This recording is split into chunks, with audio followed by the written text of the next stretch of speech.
রেস্টুরেন্টের কালাভুনা কম বেশি আমরা সকলেই খেয়েছি। আজ না হয় আমার রেসিপিটি ফলো করে কালাভুনা তৈরি করে দেখবেন। এতটাই স্বাদ হয় যে রেস্টুরেন্টের স্বাদকে আপনি ভুলেই যাবেন, আর খরচটা একদমই বাজেট ফ্রেন্ডলি। তাহলে চলুন কথা না বাড়িয়ে ঘরোয়া মশলায় এই মজাদার কালাভুনার অথেন্টিক রেসিপিটি দেখে নিই। আসসালামু আলাইকুম, ওয়েলকাম টু জেস্ট লাইফ। এখানে আমি 250 গ্রামের মতো গরুর মাংস নিয়েছি, আর আমি এখানে পেঁয়াজ কুচি দিয়ে দিচ্ছি, কিছুটা রসুন কুচিও দিয়ে দেব। আমি এখানে 2টোর মতো পেঁয়াজ আর 3টার মতো মাঝারি সাইজের রসুন কুচি করে নিয়েছিলাম। দিয়ে দিচ্ছি সরিষার তেল, অবশ্যই সরিষার তেলটা দিবেন, তাহলে অথেন্টিক স্বাদটা পাবেন। এরপরে দিয়ে দিচ্ছি সামান্য লবণ, আর এখানে আমি ঝাল টমেটো সস অ্যাড করে দিচ্ছি। এই সসটা যেমন ঝোলটাকে গাঢ় করবে, তেমনি একটা স্পাইসি ভাবও এনে দেবে। তো এরপরে আমি এখানে দিয়ে দিচ্ছি সয়া সসের পরিমাণটা আমি কমে রেখেছি, যেহেতু আমি এখানে লবণ দিয়েছি। তো আপনারা এই পরিমাণটা অবশ্যই ঠিক রেখে তারপরে দিবেন। তারপর আমি এখানে দিয়ে দিচ্ছি পানি 1 কাপের মতো, আর এরপর মশলাটাকে খুব ভালোভাবে মাখাবো। আমি এখানে এলাচ, দারচিনি, লবঙ্গ, গোলমরিচ, তেজপাতা, শুকনো মরিচের গুঁড়ো, হলুদ, জয়ফল, জয়ত্রী, তারপরে সামান্য একটু জিরা আর ধনিয়ার গুঁড়া মিক্স করে একটা মশলার মতো বানিয়ে নিয়েছি, যেটা আমি মিট মশলা হিসেবেই ব্যবহার করি। আপনারা চাইলে ব্র্যান্ডেডটাও ব্যবহার করতে পারেন, যে কোনো মিট মশলার।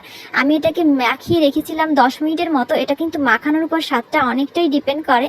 এরপরে আমি এখানে একটা কড়াইতে এই মাখানো মাংসগুলো দিয়ে দিলাম। এরপর আমি এটাকে কষাতে থাকবো। এই রান্নাটা কিন্তু যতটাই কষাবেন তত সুন্দর একটা কালার চলে আসবে, তাই অবশ্যই এভাবে কষিয়ে রান্না করবেন। চাইলে প্রেসার কুকারেও করা যায়, তবে এত সুন্দর কালার আর স্বাদটা অথেন্টিক পেতে চাইলে অবশ্যই এভাবে কড়াইতে কষিয়ে কষিয়ে রান্না করবেন।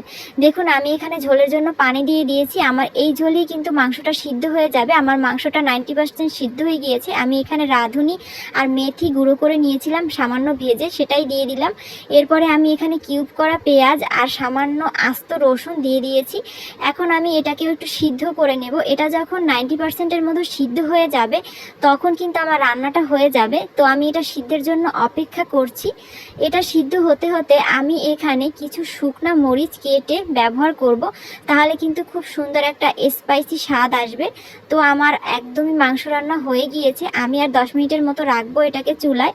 আমার কালাভুনা একদমই তৈরি। তো আমি এটাকে পরিবেশন করে দেখাচ্ছি। আপনারা এটা পোলাও, নান, পরোটা কিংবা গরম ভাতের সাথেও কিন্তু পরিবেশন করতে পারেন।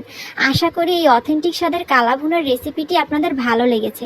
এমন আরও মজাদার রেসিপি নিয়ে খুব জলদি হাজির হয়ে যাব। এই রেসিপিটি ভালো লাগলে অবশ্যই একটা লাইক দিবেন, আর কমেন্ট বক্সে অবশ্যই আপনার মতামত জানাবেন। আমার চ্যানেলটি সাবস্ক্রাইব করবেন। পেজ আর ইনস্টা থেকে দেখলে অবশ্যই ফলো দিয়ে রাখবেন। আজ এ পর্যন্তই। সবাই ভালো থাকবেন। আল্লাহ হাফেজ।